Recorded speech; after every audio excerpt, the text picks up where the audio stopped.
Going back to 1985 to talk about a great hardcore punk band called the Battalion of Saints. Yeah, these guys were something else, man. They were based out of San Diego, California, and they formed in 1980. And they were definitely one of the very most furious and nihilistic bands to ever come out of Southern California.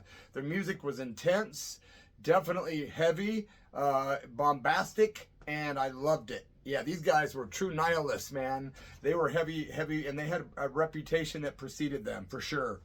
The deal with the Battalion of Saints, they came to play Champaign, Illinois on June the 12th, 1985. My girlfriend at the time, Sheila Reed, was the punk promoter down there in Champaign-Urbana, Illinois, and she told me that the Battalion of Saints guys were due to arrive in town. Well, I happened to be staying with her that week. I was living in Peoria, but I would go down to Champaign and spend, a week or two here and there. And Sheila was a cool person, and like I say, the girl I was dating for a while at that time. I was about 18 years old, big old black mohawk. I dressed all in black. I considered myself a nihilist. But man, when I met the Battalion of Saints, those guys blew me away and made me realize these guys are crazier than I am by far. Before I get to the show and tell you what happened when I met those guys, which is pretty interesting, a little bit of background. Those guys started in 1980, like I said. They put their first 7-inch out in 83 on Neutron's Records. Their second 7-inch came out on Mystic Records in 84. And then in 1985, the legendary Second Coming album was released. And that was something that I was a big fan of. Love Second Coming by Battalion of Saints. As a matter of fact, my band Divine Dirt actually recorded a song from that album called My Mind's Diseased, and it's on our 2018 From the Underworld album. And a little note of trivia, originally singer of the Battalion of Saints, George Anthony, was actually going to come and be a guest on the song. He was down in San Diego. We were doing the record at Paul Roessler's Kitten Robot Studios in Los Angeles, but at the last minute, like a week before it happened, something happened and he either had a gig to do or there was a complication with traveling. Something happened where George couldn't do the recording, and that was a drag, because we did record My Mind's Diseased, which is on YouTube under Divine Dirt, My Mind's Diseased. I did end up interviewing George Anthony on my radio show in around 2018, I believe it was. And you can actually hear that interview on my, it's another YouTube channel I have called The Church of Rock. It's one word. And that's where my interview with George Anthony of Battalion of Saints can be found. These guys were intense. George Anthony was the vocalist of the band. I'm talking about the band that I met. They had different incarnations, and they had a few different members come and go. And there's a lot of really, really, really bad luck stuff the guys went through that I'll get to, too, towards the end of this story. George Anthony on vocals, Joey Erect on drums, Captain Scarlett was on the bass guitar, and he had joined the tour midway through the 1985 summer tour. They actually lost James Cooper. I don't know if he quit or got fired, but they got Captain Scarlett to fill in on bass, aka David Lloyd. Now, Captain Scarlett is legendary. He's a guy, I believe, from England who was actually in the UK Subs in 1983 to 84, and the UK Subs recorded a song about Captain Scarlett. It's called Captain Scarlett. It's definitely one you should check out. Captain Scarlett, indestructible, he's invincible. Yeah, that's some of the lyrics. I love that song. Captain Scarlett also played some guitar on a couple tracks on the Exploited Horror Epics album. I believe he worked with Broken Bones. I'm not totally sure on that one. But Captain Scarlett was a trip. Then there was Chris Smith, aka Christopher Smith, who was kind of known as like the Jimi Hendrix of the punk scene in California. This guy was a shredder, killer guitar player, just very killer. And later on, when the band actually broke up in late 85, Chris Smith joined the band Kraut in New York City, the band that did We're All Twisted. Yeah, he joined those guys, but unfortunately, I'll get to that later. It was weird, man.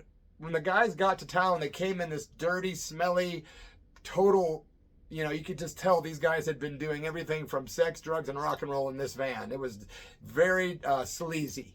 Very sleazy, which was right in my element at the time, of course, but I was impressed. with the level of sleaziness these guys were living, man. As a matter of fact, when they got to town, the first thing they did when they came to Sheila's house was none of them were extremely nice guys. They were kind of rough around the edges, to say the least.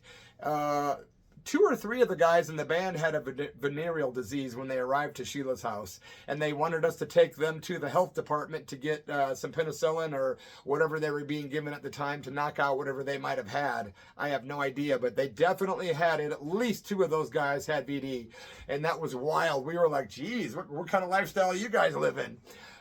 Anyway, yeah, that was wild. So we got in the Battalion of Saints van, and that's when I realized, yep, these guys are way more nihilistic than me. And I was pretty much into that kind of scene, you know, but I was pretty quiet around those guys. They're very alpha male-ish, very domineering kind of guys. And the only one that really gave me a hard time was guitarist Chris Smith. Chris Smith really liked my girlfriend Sheila, who was super cute, and he wanted her, and I was staying with her, and I didn't like him immediately because he was immediately hitting on her right in front of me, totally dismissing me like I wasn't there kind of guy. I was like, what a wank. He had bright red hair, a decent looking fellow. You know, I'm sure Sheila probably thought he was attractive, but she was, you know, a good person. She wasn't gonna, you know, go have some fling in front of me. But he tried. And because I had this big black rooster mohawk, like kind of like Waddy from the Exploited's mohawk, I remember he looked at me at one point and made fun of my mohawk and said, that's a feeble cry for help. People that have mohawks, it's just a feeble cry for help. And he did not like me one bit. So it was nothing personal except that he was hitting on my chick. Come on, man. So George Anthony, I remember him being a little bit standoffish, definitely kind of sarcastic, not real easy to converse with. He was in with his group of guys, you know, but he treated me okay. Captain Scarlett, he was a trip. Talk about completely eccentric with not really a mohawk like I had, but sorta. It's like he had one color hair on the sides and a different color on top, and he was dressed like an English punk rocker would dress in the 70s. He looked really cool. He had that English accent. He was very funny and really bizarre and sleazy. Like I say, he and at least 1 or 2 other guys. I want to say him and George. George, if you're watching this, no offense, man. I'm just telling some history, bro. No, I'm not trying to, you know, be a dick. But, you know, I think it was he and George and maybe one other person in that band. I don't think it was Chris Smith, though, because he wouldn't have been hitting on my girlfriend if he had a VD, and she would have been thinking, what an idiot. Who's going to go, you know, have a fling with a guy that's got some sexually transmitted disease traveling in a van who's God knows what else, you know. But we took them there. They got what they needed. They took care of their little health department issue, came back to the house. Chris kept hitting on my girlfriend. It was pretty intense, man. I ended up staying up in the room and trying to avoid the dude until the show because I wasn't really up to it, man. I wasn't really going to fight over my girlfriend. I knew that she was going to be cool, and that was it. Well, we all ended up hanging out. Some more punk rockers came over to the house. Sheila was kind of like the head of the small punk scene then. We went to Channing Murray. Don't quote me on this, but I think it was at Channing Murray, which is a cool little place. There was punk rock shows were held at, like a hall type place, a private rental place. And when we got to the hall, there wasn't a whole lot of people there, man. It was a very small show, and the guys weren't exactly real friendly. So the people that were there were kind of standoffish.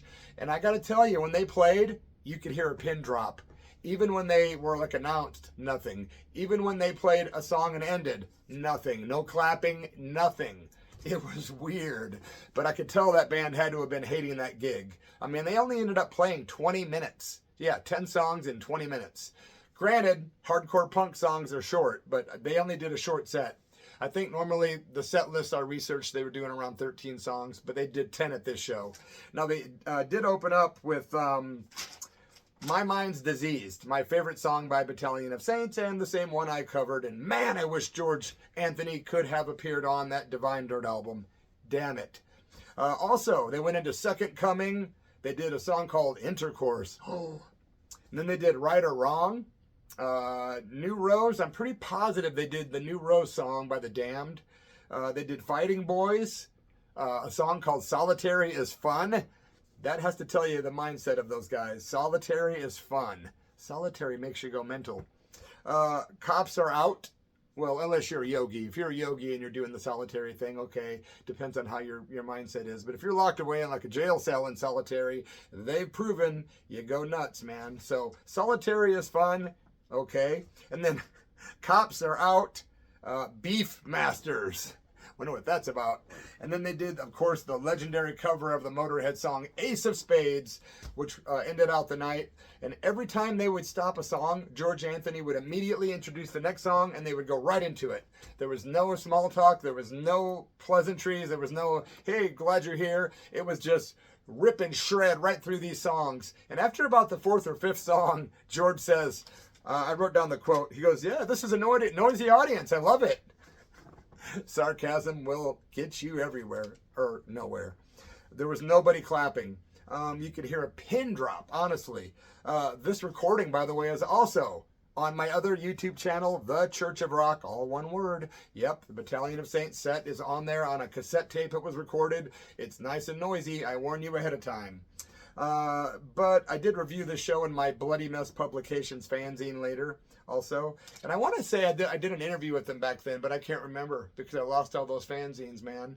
So that's how bad it gets. I either remember completely or I remember a little bit and then I do some research and it comes together, or I don't remember at all. And some things I just have forgotten completely. I will tell you this, man, to wrap up this story. This is very interesting stuff, guys. The bad luck, the black cloud that followed this band was palpable. 4 people of this band died.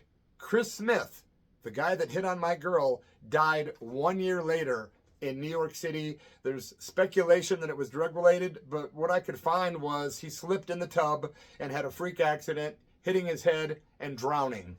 Eek. I wouldn't wish that on my worst enemy. So even though I didn't like him that much when I met him that time, I loved what he did on guitar, and rest in peace to Chris Smith. Yeah, I take the higher path on that one. But yeah, he was living in New York City when he died. He had joined the band Kraut, and I guess the Battalion of Saints broke up around the end of '85. Now, not only did Chris Smith die, but Dave Astor, another ex-member of the band, offed himself. Another member of the band died from drug-related problems. And yet a 4th member of Battalion of Saints died of AIDS. So when I interviewed George Anthony, I brought this stuff up and he said, yeah, it's pretty weird to feel like I'm like really the only one left. So I believe, except for the original drummer, I think he's still alive. But they've had a lot of bad luck, man. Coincidentally, later on in life, George Anthony got sober. He became a chef, and he started the Battalion of Saints up again in around, gosh, I want to say 2009. I could be totally off. But they played in Medford, Oregon, and I missed it. I missed it, man. But after that show, I was so mad that I missed it that I got a hold of George Anthony through social media, and he was cool enough to come on my radio show, which was a good interview. Anyway, Battalion of Saints, it was a killer show. I just wasn't real. I had a bad taste in my mouth, as did quite a few people at that show. George was probably watching going, sissy. Kinda. But you know, I really like the band. I love their albums, the album and the singles. And cheers to George Anthony if you're watching this. May you live long and prosper. Yes.